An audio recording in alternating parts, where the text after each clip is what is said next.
श्री शिवाय नमस्तुभ्यम। दोस्तों, आप सभी जानते हैं कि 27 जून को मंगलवार की नवमी और दुर्गाष्टमी का बहुत ही दुर्लभ संयोग बन रहा है और इस संयोग में आपको पूज्य गुरु जी द्वारा बताया गया 2 लौंग का ये विशेष उपाय करने से बिल्कुल भी नहीं चूकना है। गुरु जी ने कहा कि अगर हम महादेव के सामने ये विशेष उपाय इस मंगलवार की नवमी के रात 9 बजे के बाद करते हैं तो यकीन मानिए आपके जीवन की सारी समस्याओं का अंत होने वाला है। ये उपाय उन लोगों को करना है जिनके जीवन में व्यापार को लेकर कोई समस्या चल रही है, या फिर जिनके बच्चे या पति उनकी बात नहीं मानते हैं, या फिर जिनके जीवन में बहुत ज्यादा दुख, तकलीफ, परेशानी चल रही है, या फिर जिनके कार्य में कोई भी रुकावट आ जाती है। कोई भी अपना विशेष कार्य वे प्रारंभ करते हैं लेकिन किसी न किसी वजह से उनके कार्य रुक जाते हैं। तो पूज्य गुरु जी ने कहा कि सिर्फ 2 लौंग से आपको इस मंगलवार की नवमी में ऐसा उपाय करना है जो आपके सारे कार्यों में आपको सफलता प्राप्त करवाएगा। तो चलिए जानते हैं क्या है वो उपाय, लेकिन उससे पहले प्रार्थना, अगर आप चैनल पर नए हैं तो कृपया चैनल को सब्सक्राइब अवश्य कर लें। देखिए, गुप्त नवरात्रि का ये दिन बहुत ही विशेष है क्योंकि मंगलवार की नवमी और दुर्गाष्टमी एक साथ पड़ रही है, इसलिए ये उपाय आपको जरूर करना चाहिए।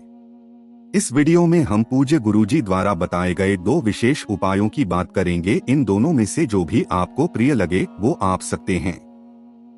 देखिए, पहले उपाय के लिए आपको थोड़ा सा कपूर ले लेना है और 2 लौंग ले लेनी है। लौंग लेते समय आपको ध्यान रखना है कि लौंग आपकी फूल वाली होनी चाहिए। और फिर इसी के साथ आपको एक दीपक ले लेना है। आप मिट्टी का दीपक भी ले सकते हैं या फिर आटे का दीपक भी ले सकते हैं। अब ये सारी सामग्री लेकर आप इस मंगलवार की नवमी के दिन पहुंच जाएंगे शिवालय। पूज्य गुरु जी ने कहा कि ये उपाय आपको शाम को प्रदोष काल के समय में ही करना है। जिन लोगों को प्रदोष काल के बारे में जानकारी नहीं है उन्हें जान लेना चाहिए कि शाम को जब सूर्यास्त होते हैं तो उससे 45 मिनट पहले का समय और 45 मिनट बाद का समय, यानी ये जो 1.5 घंटे का समय होता है, ये प्रदोष काल का समय कहलाता है और इसी समय आपको ये उपाय करना है। देखिए, सबसे पहले शिवलिंग के सामने पहुंचकर आप ये जो मिट्टी या आटे का जो दीपक लेकर आए हैं इसमें कपूर डाल लीजिए।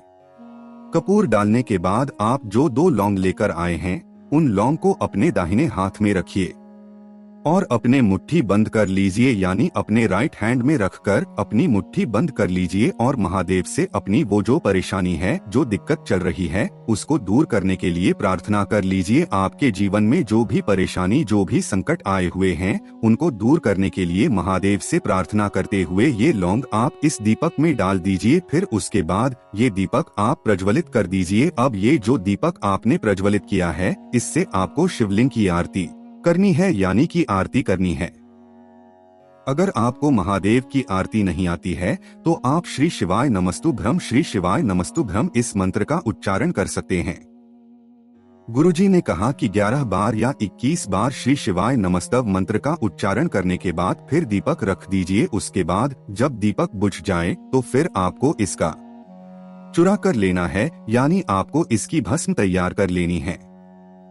जो लौंग और कपूर का चुरा हुआ है, जो ये भस्म तैयार हुई है, इसी भस्म को आपको शिवलिंग में चारों तरफ अच्छे से लगा देना है। श्री शिवाय नमस्ते भ्रम का स्मरण करते हुए ये भस्म आप शिवलिंग में लगा देंगे और फिर से महादेव के सामने एक बार आप प्रार्थना कर लेंगे। जो भी परेशानी के लिए अभी आपने पहले प्रार्थना की है फिर से वही प्रार्थना दोहरा देंगे। गुरु जी कहते हैं कि जब आप आरती करेंगे उस समय अगर कपूर कम पड़ जाता है तो आप थोड़ा सा कपूर और डाल लीजिए। फिर शिवलिंग में भस्म लगाने के बाद आप अपने घर वापस आ जाइए। गुरु जी ने कहा कि जीवन की जितनी भी परेशानियां हैं, जितने भी संकट हैं, जितने भी विघ्न हैं, उनको दूर करने के लिए ये उपाय आपके लिए रामबाण साबित होने वाला है। अब इसके बाद बात करते हैं पूज्य गुरुजी द्वारा बताए गए दूसरे उपाय की। दूसरा उपाय उन लोगों को करना है जिनके जीवन में धन धान्य की बहुत ज्यादा दिक्कत चल रही है, माता लक्ष्मी की कृपा जिनके जीवन में नहीं बन रही है, तो वे लोग ये उपाय कर सकते हैं।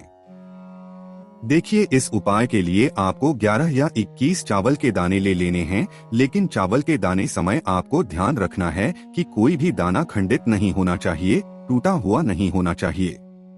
फिर इसी के साथ आपको एक दीपक ले लेना है। दीपक आप मिट्टी का ले सकते हैं या घर पर आटा मारकर उसका भी शुद्ध दीपक तैयार कर सकते हैं। इस दीपक में आपको घी डालना है और साथ ही साथ लंबी रुई की बत्ती का प्रयोग करना है। अब ये दीपक और चावल के दाने लेकर आपको पहुंच जाना है किसी भी बेलपत्र के वृक्ष के नीचे। देखिए, मंगलवार के दिन बेलपत्र के वृक्ष में माता लक्ष्मी वास होता है और इस दिन तो बहुत ही विशेष योग बन रहा है। मंगलवार की नवमी है और गुप्त नवरात्रि की दुर्गाष्टमी है, तो ये तो अपने आप में महान अवसर है आपकी किसी भी प्रकार की धन से संबंधित मनोकामना को पूर्ण करने के लिए। इसलिए आप लोग ये दीपक लेकर पहुंच जाएंगे बेलपत्र के वृक्ष के नीचे। अब सबसे पहले आप जो 11 या 21 चावल के दाने लेकर गए हैं उनको अपने हाथ में रखिए, यानी अपने दाहिने हाथ में रखिए और ओम महालक्ष्मी नमः इस मंत्र का कम से कम 108 बार या फिर 21 बार, 51 बार या जितना भी आप बोल सकते हैं उतनी बार जाप कर लीजिए और ये चावल के दाने बेलपत्र की जड़ के पास आप समर्पित कर दीजिए। उसके बाद आप जो दीपक ले गए हैं उस दीपक को इन्हीं चावल के दाने के ऊपर रख दीजिए और फिर श्री शिवाय नमस्तव मंत्र का जाप करते हुए ये दीपक आप प्रज्वलित कर दीजिए। गुरु जी ने कहा कि दीपक प्रज्वलित करने के बाद आप कम से 108 बार श्री शिवाय नमस्तो मंत्र का जाप जरूर करिएगा। देखिए, श्री शिवाय नमस्तव मंत्र का जाप करने के बाद आप वापस अपने घर आ जाइए। देखिए, गुरुजी कहते हैं कि मंगलवार की नवमी का ये अंतिम मौका आपके पास है।